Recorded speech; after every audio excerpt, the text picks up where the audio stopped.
প্রিয় দশম শ্রেণীর শিক্ষার্থী বন্ধুরা, তোমরা যারা 2025 সালে মাধ্যমিক ফাইনাল পরীক্ষা দেবে, তোমাদের জন্য আজকের এই বাংলা কোনি থেকে আমরা মাত্র কয়েকটি প্রশ্ন রেখেছি। কেবলমাত্র তোমরা যদি এই প্রশ্নগুলো অভ্যাস করো, তোমরা দেখবে এখান থেকে ফাইনাল পরীক্ষাতে 100% হুবহু কমন পেয়ে যাবে।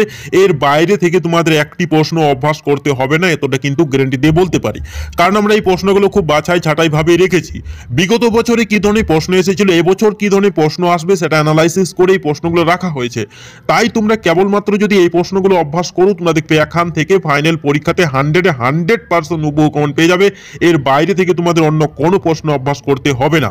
তো দেখে নাও এক এক করে প্রশ্নগুলো। দেখো, প্রথম প্রশ্নটি, অবশেষে কোনি বাংলা সাঁতার দলে জায়গা পেল। কোনি কিভাবে বাংলা সাঁতার দলে জায়গা পেল তা সংক্ষেপে লেখো। এই প্রশ্নটি কিন্তু ভীষণভাবে একটি গুরুত্বপূর্ণ প্রশ্ন, মোস্ট ইম্পর্টেন্ট। তোমরা সকলেই এই প্রশ্নটি খুব সুন্দরভাবে অভ্যাস করে প্রশ্নটি দেখো, ভীষণভাবে গুরুত্বপূর্ণ একটি প্রশ্ন। ওইটাই তো আমিরের যন্ত্রণায় তো আমি বক্তাকে, উক্তিটির তাৎপর্য বিশ্লেষণ করে। এই প্রশ্নটি কিন্তু ভীষণভাবে গুরুত্বপূর্ণ একটি প্রশ্ন, মোস্ট ইম্পর্টেন্ট। কারণ আমরা এই প্রশ্নগুলো খুব বাছাই ছাঁটাই ভাবে রেখেছি। তোমরা যদি কেবলমাত্র এই প্রশ্নগুলো অভ্যাস করো, তোমরা দেখবে এখান থেকে ফাইনাল পরীক্ষাতে 100% হুবহু কমন পেয়ে যাবে। পরের প্রশ্নটি দেখো, উপন্যাসের কাহিনী অবলম্বনে স্বামীর যজ্ঞ সহধর্মিনী রূপে লীলাবতীর পরিচয় দাও। এই প্রশ্নটি কিন্তু আরো গুরুত্বপূর্ণ রয়েছে, মোস্ট ইম্পর্টেন্ট, খুব গুরুত্বপূর্ণ প্রশ্ন।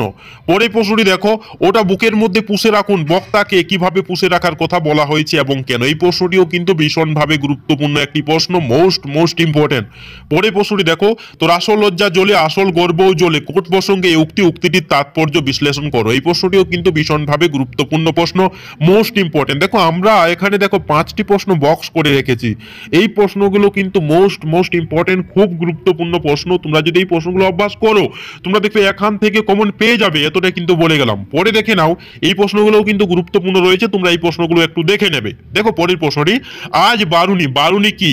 সেদিনের গঙ্গাঘাটের দৃশ্য নিজের ভাষায় লেখো। মোস্ট ইম্পর্টেন্ট, খুব গুরুত্বপূর্ণ প্রশ্ন।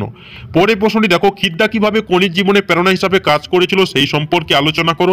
এই প্রশ্নটিও কিন্তু গুরুত্বপূর্ণ রয়েছে। পরের প্রশ্নটি দেখো, ক্ষিতিশ সিংহ কনিকে সাঁতারে চ্যাম্পিয়ন করানোর জন্য কঠোর অনুশীলনের ব্যবস্থা করেছিলেন, তার পরিচয় দাও, অথবা ক্ষিতিশ সিংহের চরিত্র লেখো। এই যে প্রশ্নটি, এই প্রশ্নটিও কিন্তু ভীষণভাবে একটি গুরুত্বপূর্ণ প্রশ্ন, মোস্ট ইম্পর্টেন্ট। পরের প্রশ্নটি দেখো, কনি ফাইট, সাধারণ সাঁতারু থেকে চ্যাম্পিয়ন হয়ে উঠতে গিয়ে কনি কিভাবে ফাইট হতে হয়েছিল লেখো। এই প্রশ্নটি কিন্তু ভীষণভাবে একটি গুরুত্বপূর্ণ প্রশ্ন, মোস্ট ইম্পর্টেন্ট। পরের প্রশ্নটি দেখো, 4 বছরের মধ্যে প্রজাপতি ডানা মেলে দিয়েছে, প্রজাপতি কি? কার তত্ত্বাবধানে কিভাবে প্রজাপতি ডানা মেলে দিয়েছে?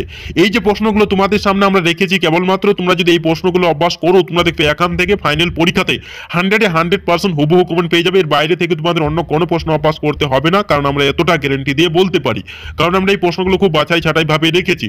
বিগত বছরে কি ধরনের প্রশ্ন এসেছিল, এবছর কি ধরনের প্রশ্ন আসবে সেটা কিন্তু অ্যানালাইসিস করে এই প্রশ্নগুলো রাখা হয়েছে। তাই তোমরা যদি কেবলমাত্র এই প্রশ্নগুলো অভ্যাস করো, তোমরা দেখবে এখান থেকে ফাইনাল পরীক্ষাতে 100% হুবহু কমন পেয়ে যাবে। তো তোমাদের যদি ভিডিওটি ভালো লেগে থাকে, তাহলে চ্যানেলটাকে নিশ্চয়ই সাবস্ক্রাইব করে দেবে, লাইক করতে নিশ্চয়ই ভুলবে না। ধন্যবাদ।